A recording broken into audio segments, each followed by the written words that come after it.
Hello, my name is Kenley Turville and I'm a senior here at Claremont McKenna College.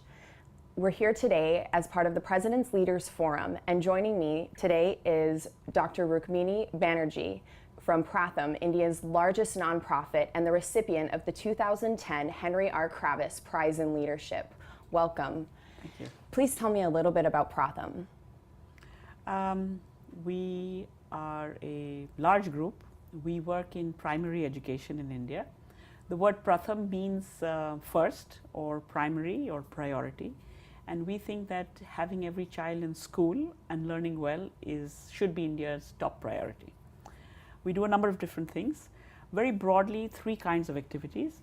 One is we work directly with communities where we organize and provide and monitor different kinds of educational services, preschools, libraries, remedial programs, learning support of different kinds. The second is our big sort of flagship program called Read India. The goal of Read India is that all Indian children should be reading, and we do this both through village communities, via volunteers in villages, as well as through the school systems. And the idea here is to catalyze the resources that exist within our communities and our schools to reach these very big, broad, ambitious goals. And the third activity is an annual survey we do every year across the country. And this survey is called the Annual Status of Education Report. The acronym is ASER, ASER, which in many Indian languages means impact. And what the survey does is to come up with estimates for reading and basic arithmetic and enrollment for children in every district in India. Fantastic. So you mentioned finding volunteers throughout all of these villages. How do you reach out to these volunteers? How do you find them? The process actually is at one level straightforward and at another level sort of huge. The way to find volunteers is that you go to a village. You first create a situation where there is a lot of discussion about reading, about arithmetic, and the way to do that is actually to do a very simple type of assessment. We have a little reading task, and I go to the village, and household by household I will start asking children to come and read. And what happens when you start doing this kind of activity is there's a lot of community interest. You're doing it at home, you're doing it outside of school hours, and it's a very unusual kind of thing. It's not just a survey. What you're doing is just asking and inviting children in the village to come and read with you. Parents come as well, and we find that when all of this is happening, there are people who are watching, and often the people who are watching and taking interest are the young people of the village who have actually themselves finished school or are in college. So we use this activity. We will then announce what we say are the results. You have in this village 200 children, 185 go to school, but only 100 can read. So what should we do about it? And people believe it because they've seen this activity happening. So you can see that some can read and some cannot, or some can add and some cannot, and so on. Once there's a discussion begins, the way we try to steer the discussion is to say, okay, so how should we solve the problem? There is a problem, but this problem is not of proportions that requires huge external help. This is not HIV, this is not malaria, this is something that we can solve. And alongside with doing this assessment activity, we often run what we call a demonstration class. So I'll do a number of activities to show people in the village that this is a problem that can be solved. And our pitch to the village is that we have some techniques that we think works, we have some materials we can share with you, but you have to want to solve your own problem. And for that you need to dedicate some people who are willing to give a couple of hours a day for a couple of months to work with the kids who need this help. And that's really how we motivate volunteers. And surprisingly, in every village there's always people who come forward, and it is usually young people who, occasionally young mothers, sometimes older people, but the bulk of it is young people. And the thing about young people is young people always have lots of friends.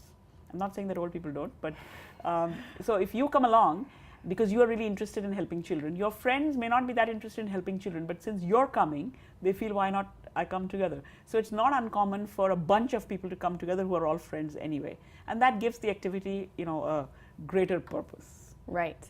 And it sounds like Pratham empowers people through education from the bottom up really, really well. You're extending yourselves out throughout these villages, but you've become this leader in education. How have your interactions with the government been? I know that at Claremont McKenna, the word leader has a lot of substantive meaning. We certainly are big actors. I don't know at what point you become from actors to leaders, but if you have plenty of actors, you perhaps become a leading edge. So I would like to say we think of us as a sort of a wave that's moving forward. The government, we have governments at different levels. You have a village government, you have a district administration, you have a state government, and of course you have the federal government. And we've been at this for a number of years. So we have one strategy where we say we want to impact the school system. For that, we begin to have conversations at all levels. And we've learned that when you persist and you're patient and you want to work with people, eventually people let you work with them. Sometimes they let you work at the first knock, and sometimes it's the 10th knock. But across the board, people admire persistence. And if you have something of value that you can add that is actually replicable and easily adoptable, more often than not, people are open to using it. So I would say that, at the state government level, we've worked with almost 15 states from time to time. It's not always the same state year on year. We have had funding. It's hard to work with the federal government because they don't actually implement programs. But we've had funding from the federal government for some things that we do. But the most, I think, durable relationship is with the village government, because there the village council or the village headman, the school, these are all very close to each other. And so while it takes more effort to go and motivate village council after village council or village headman after village headman, once you've done that, and alongside with that, taken volunteers along and brought parents along, then that's the partnership that I think is the most durable over time. What challenges has Pratham faced, and how have you overcome any of those? I think the first challenge we faced was our own frustration. We've been working with two kinds of children. One kind is children who've been left out, so who never went to school, and so the challenge there is to find them, identify them, bring them into groups, begin to prepare them, and then mainstream into the regular system. And the second kind of children are children who've been left behind, who actually go to school but are not making adequate progress in school. And so, soon from left behind, they're going to get, dropped out. Right. Now, with these two kinds of children, as they get older, the frustration that we felt is we were working with them. They were making progress, but the progress was not sufficient to really give them a fighting chance to finish, let's say, even the elementary stage. So our first challenge was what to do with our own frustration. And that frustration actually led us to really experiment with what would be methods that could accelerate this whole business, that could just pick up the pace. So if you're a 10-year-old child and you've not been to school, then I need to prepare you to get into 4th grade or 5th grade. It's not enough to just give you the ability to, write your name. So around about 2002, 2003, we worked on all full-time people in Pratham stopped what they were doing and actually began to have 20, 30 kids like the kid I just described and see where we could take them in like 2 or 3 months' time. And out of that came what we call our learning to read technique, or the accelerated reading technique, which we felt could work, on scale. So in a sense, I feel and then we use that technique both with, communities as well as with schools. The challenge we face now is, okay, now you've learned to read and you've learned to do addition and subtraction and multiplication. How do we now bring you up to grade level? Because to really finish 8 years of school or 10 years of school, you need to be moving at a certain pace. Exactly. So how can we do that? And that's the challenge that we're facing now, because to enable kids to do that, we first need to have a whole bunch of adults who are equipped to, let's say, good writing. After a certain stage, you're judged on how you write. So what is good writing? How can good writing be facilitated? What are the activities that need to be done? I, as an adult, am I a good writer before I can teach you as a kid, how to write? So I think we're facing, both as Pratham as well as India, we're facing challenges of higher level skills that as adults we need to have so that we can communicate it to our children. It's fantastic. So I actually serve as a mentor for a young girl who's 14. Both of her parents are immigrants from Mexico, and my ultimate goal is to steer her towards a college education and to keep education at the forefront of her life. And recently she's just been distracted and she doesn't want to go to school, she doesn't like doing her homework. I would assume that you work with a lot of students like this who don't receive a lot of support from home as far as education goes. How do you motivate them? Now, tell me more about this girl. How does she do in school? She does decent. She gets C's and B's, and in certain subjects she does well, in certain subjects she doesn't, but she just seems very distracted right now and just would rather hang out with her friends and do other things. And because she doesn't have that push from her parents that school is very, very important, those things become more important to her. Is there anybody in her immediate community or circle who was like her at 14 but has moved further ahead? You know, I don't know, because she doesn't really like to talk about it, because she knows that I love to talk about education, that I bring her to the college campus frequently so that she can be exposed to life as a college student and how engaging and how fun it can be while still learning. So I don't really know of any particular people in her life, but I'm trying to serve as that source of motivation for her, and it's difficult because I never experienced that lack of motivation. Now, if she was in our context, the way perhaps there would be a couple of things we might do. One is working one-on-one with kids is sometimes harder than working with them in a bunch. Because in a group, what is her name? Her name is Aimee. Aimee. So today Aimee is distracted, but tomorrow Aimee may be fine.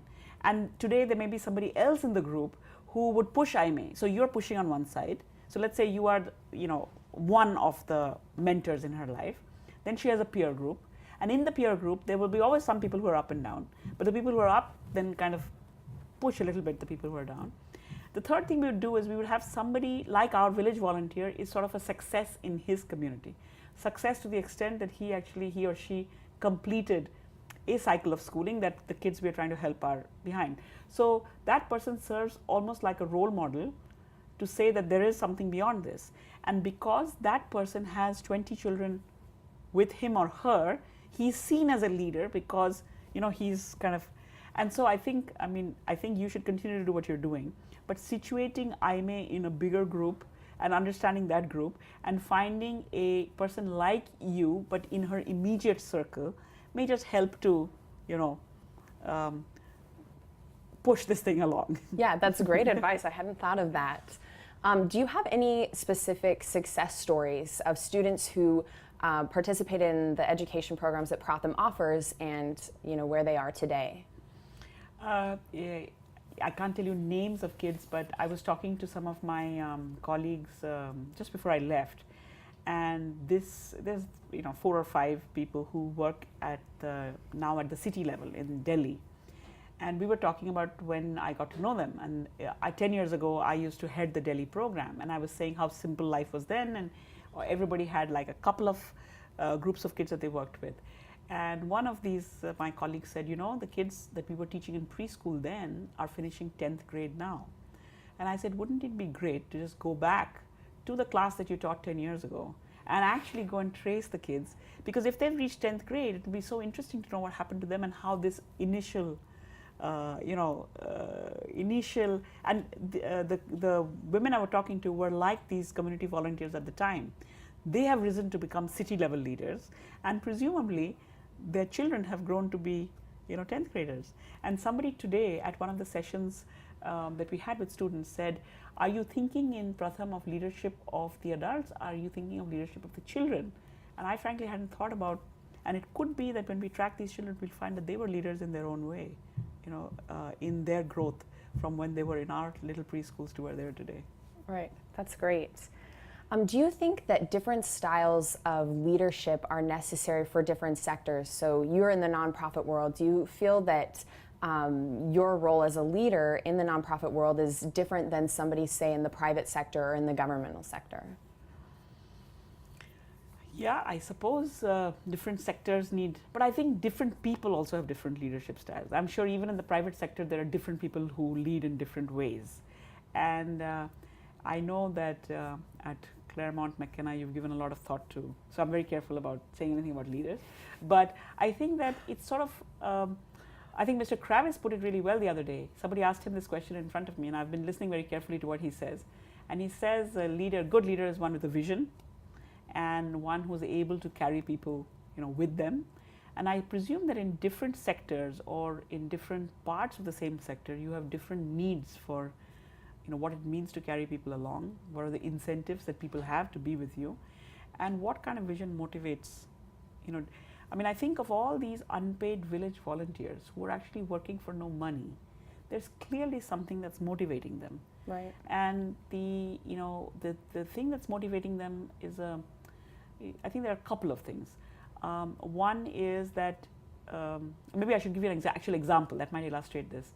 There was this girl that worked with me a long time ago, and she herself was a volunteer to begin with. And then we could see that her name was Ghazala. We could see that she had, she could pull people along. So she soon became responsible for a whole number of people who were, working with kids. And one day she came to me and she said, I work in a really poor neighborhood and I don't like it that a lot of my children don't have, they have torn clothes. So I said, well, so do I, but we can't think about providing clothes for such a large number of, So she said, but you are my leader, so I thought you'll have some good idea. So I said, I don't know if I'm your leader, but I don't have a good idea, but I know that you'll think of something. So she went away, and a couple of weeks later she came and told me, organize that, solve the problem. So I said, just out of curiosity, what did you do? And she herself was from a neighborhood that wasn't as, just slightly better off than the area in which she worked. She said, I just went to all my neighbors and said, it's not acceptable that the children I work with don't have proper clothes. So everybody give me a set of clothes. And she said, I just bullied everyone and I got enough clothes. Okay. Wow. Okay. Then she comes along and a couple of months later she says to me, I have a problem, but I'm not coming to you with the problem. I'm just telling you what the problem is. Because I know I have to solve it myself. I want my children to have uniforms. Because a lot of private school children have uniforms. I want my children to have uniforms. They don't have good houses. Parents are not educated, but I want them to have uniforms. So I said, great. So she said, I'm going to do something about it. And she went off to some political party who was trying to fight elections there and got uniforms out of them. Wow. So I think that the style of leadership that we are promoting is find your own solution, and I trust that you'll find it. And you can come and talk to me about it, but I cannot solve your problems.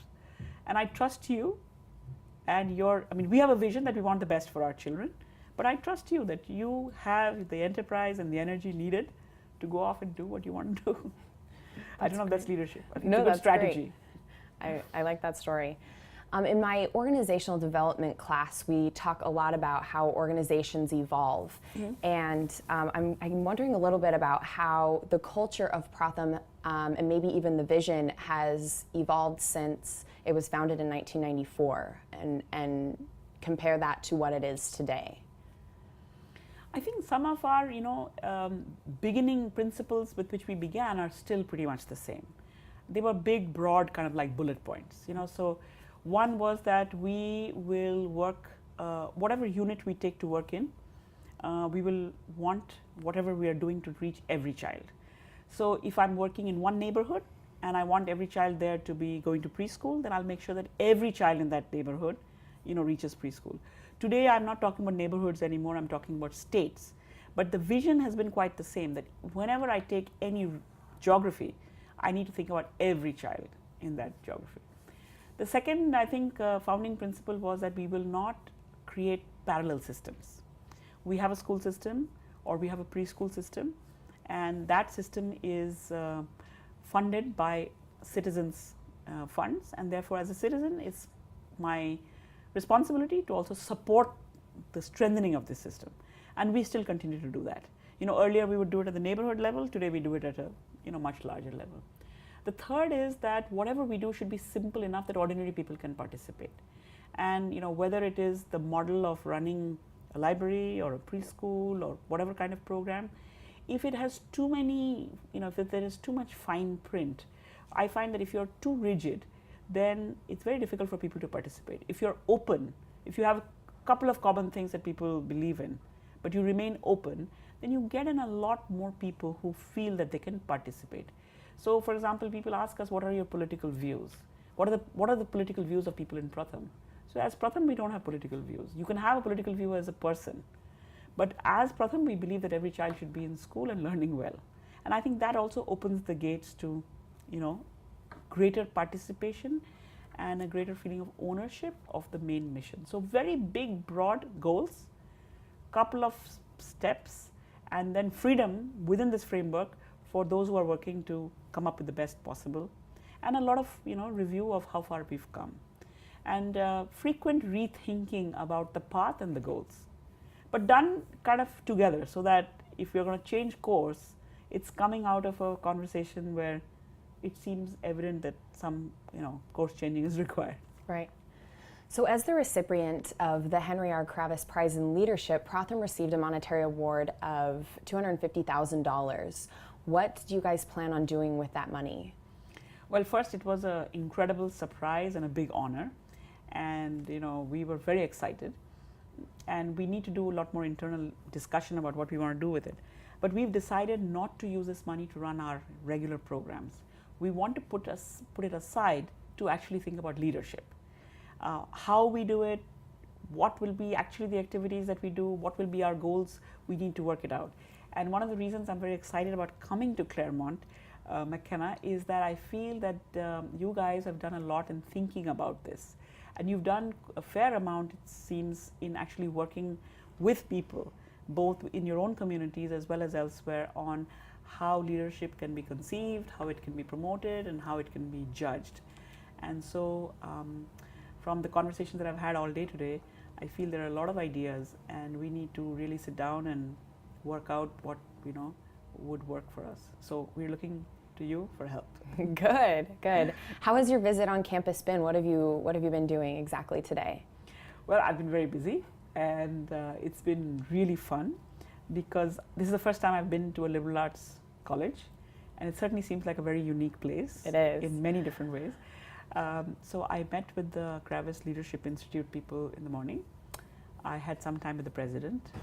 I've been to two different classes. One was the organizational development class that you spoke of.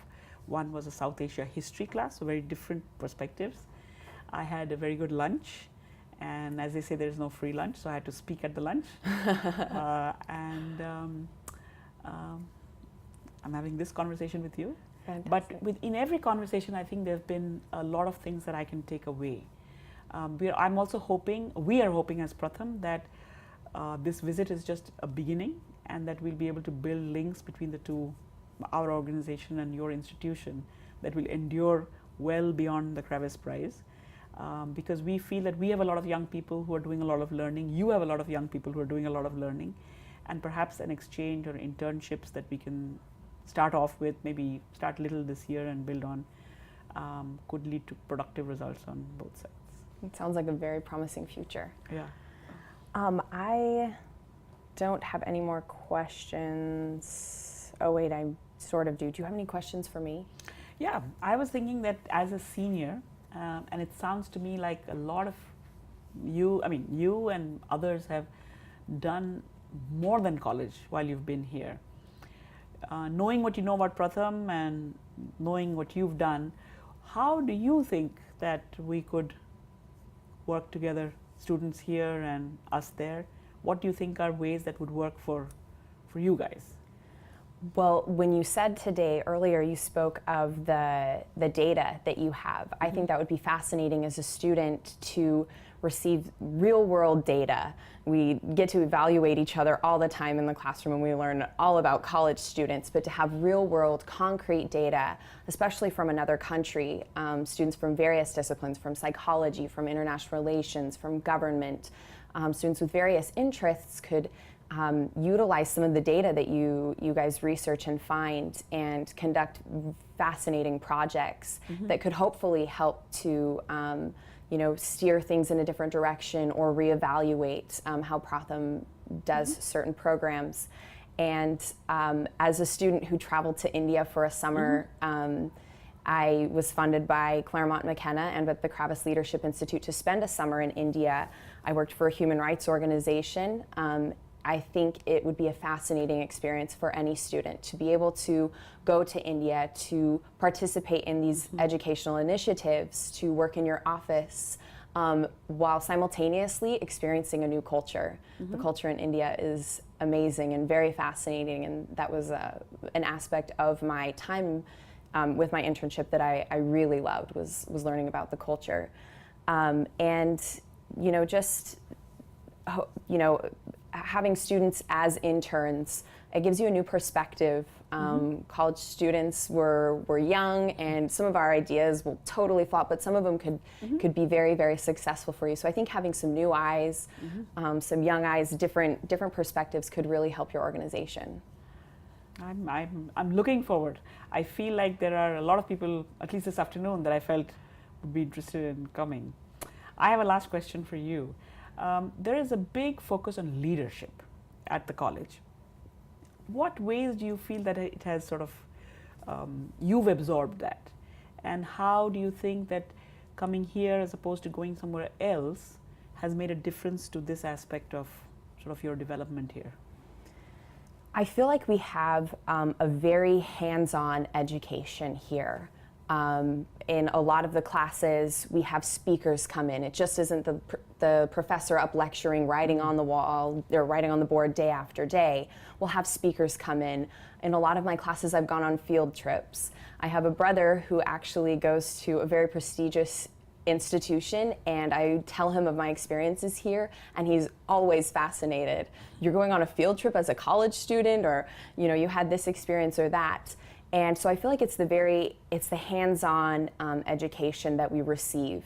And we have a very big focus on internships, on utilizing the experiences around us. There's so many organizations and so many opportunities, and Claremont McKenna does a really good job of providing those to us, of communicating them to us, and of promoting them to us. So not only am I just in the classroom or reading my books, I'm out interacting with organizations and interviewing and meeting people and attending conferences, all supported by the college. So that has been a really, really big part of my education here. And also my work at the Kravis Leadership Institute has also been very hands-on. I hear about a lot of research assistants. My friends at other institutions are, in the library looking through books for professors. And the Kravis Leadership Institute flew me to Texas to experience the leadership conference and to present some of the research that we had done. And we frequently interact with people from various organizations like yourself and get to expose ourselves to these different opportunities. And so I feel like it's those types of things that are in and outside the classroom, but they're very practical and very hands-on that have influenced my education. So you think it's too late for a 50-year-old to return to college? No, do it. Do it. I'm hoping to not graduate in May. I want to stay longer. Well, it's been a fantastic conversation with you today. Thank you for joining us. I look forward to hearing about Pratham's future successes and hopefully a long-term relationship with Claremont McKenna. Thank you for visiting us today. Thank you so much, and I too look forward to having you personally, as well as a lot of people from the college community in India. And I've really enjoyed my day here, and I wish I could have more time here too. Thank you.